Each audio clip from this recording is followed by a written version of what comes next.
WrestleMania might be 4 months away, but the build has already started, with the Royal Rumble up next and big moments incoming for names like CM Punk. We're also being bombarded with rumours about returns for AJ Lee, for Sasha Banks, for Brock Lesnar, and many, many more for that. So I thought I'd compile some updated predictions for the match card of WrestleMania. Here are 10 matches we need to see for this year's WrestleMania 40.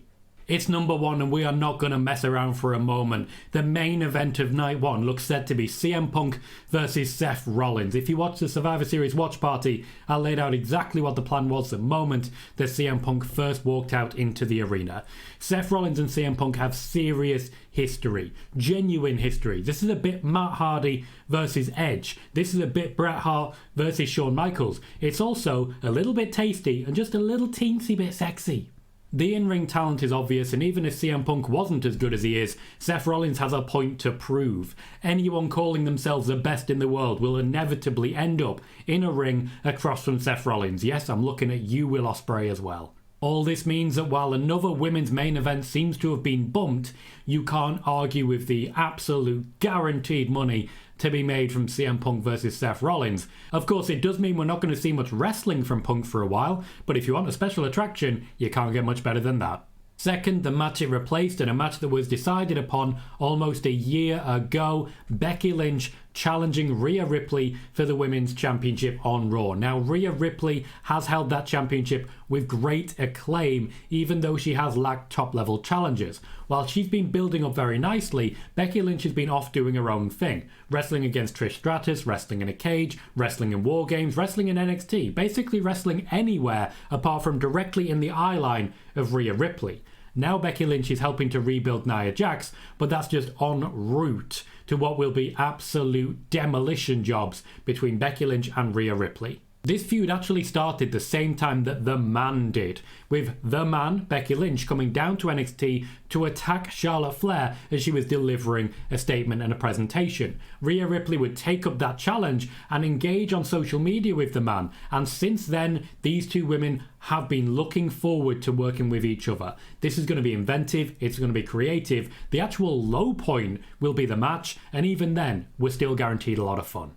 Brock Lesnar is due to return at the Royal Rumble, and I can see no better fit for Brock Lesnar than an upcoming match against Gunther, the current Intercontinental Champion.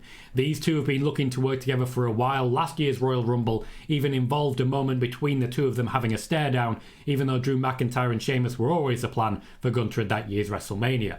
Brock Lesnar is looking forward to this one and is in fact requesting this match, and I'm really excited, particularly knowing that Brock Lesnar, chances are, will not win the Intercontinental Championship here. As best I understand it, Brock Lesnar is asking to get chopped down, beaten down, powerbombed and pinned by Gunther.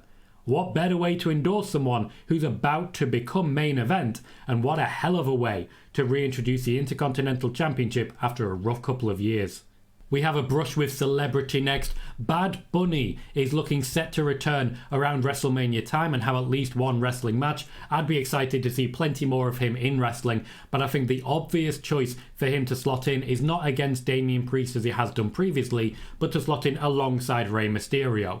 Logically for me, what better way to build an up-and-coming heel like Santos Escobar than a match and a feud with Bad Bunny, a representative when it comes to Rey Mysterio. Now, they are delaying a Rey Mysterio-Santos Escobar match. We may be heading in that direction, but what brings more star power than to see Bad Bunny walking down to the ring with Rey Mysterio in his corner against an up-and-coming heel who has a lot to do, a lot to earn, and a lot of opportunity coming his way to do so. The tag team championships are very much up in the air, particularly given that they are both Raw and SmackDown. This, however, gives us a pretty strong opportunity to get some multi-man action going. I have Judgment Day represented by Finn Balor and Dominic Mysterio taking on two teams. Firstly, the Street Profits, who've done extremely well under Bobby Lashley and deserve that level of elevation. They won a match at last year's WrestleMania. This could help be that evolution of their character. But also a fairly new tag team to the main roster, even though they did debut a couple of WrestleManias back. DIY, that being Johnny Gargano and Tommaso Ciampa. This is a team that hasn't had much chances yet under Triple H, even though you'd expect they would. And I do feel as we head into next year, there will be a number of teams and new factions, as we saw with DIY joined by The Miz, who are really focused on by Triple H going forwards. For me, I see Judgment Day versus the Street Profits versus DIY, and I see some high flying, some ground and pound. I just see magnificence in a combination like that. There are going to be plenty of people missing from these 10 matches. Let me know in the comments what matches you want to see. Next up, Solo Sikoa taking on Randy Orton. Randy Orton looks set to take on Roman Reigns at the Royal Rumble. I do not see Randy Orton winning that one, so it'll be a return which features a couple of losses on the way. As it's Bloodline, I'd imagine this is going to be solo based, but the Bloodline in general will all be featuring in matches at this year's WrestleMania. I see them all on night 2, and I see a lot of people doing some pretty big favours for Cody Rhodes here, people who owe him, people like Randy Orton against Solo Sikoa. I don't necessarily see Randy Orton winning this, but I do feel as though all members of this match and the next one will be completely taken out before Cody Rhodes steps into that ring. The natural follow-up, Uce versus Uce, Jimmy versus Jay. Jey Uso has been helped by Cody Rhodes, has won a tag team championship with him, and the future looks bright for Jay. After all, yeet? I don't know if I'm using that right, correct me if I'm wrong. So, I expect Jey Uso to yeet Jimmy Uso, creating an opportunity for Solo Sikoa to be yeet by Randy Orton, and an RK yeet? Yeet KO? Gotta be honest, guys, I may be using this wrong. Only 3 matches left. The United States Championship pops up next. I've been talking about this one for a while. Logan Paul, the current United States champion, first reported by myself, will be taking on LA Knight at WrestleMania. LA Knight has been built very strong by combinations with John Cena, with Randy Orton recently, with AJ Styles, lots of different combinations that also pair him with the Bloodline and Roman Reigns. Logan Paul, meanwhile, last year's WrestleMania, worked with a Seth Rollins who's gone on leaps and bounds ever since. Being the United States champion creates opportunities for the WWE, particularly to just get that belt viewed by a lot of people who wouldn't necessarily see it.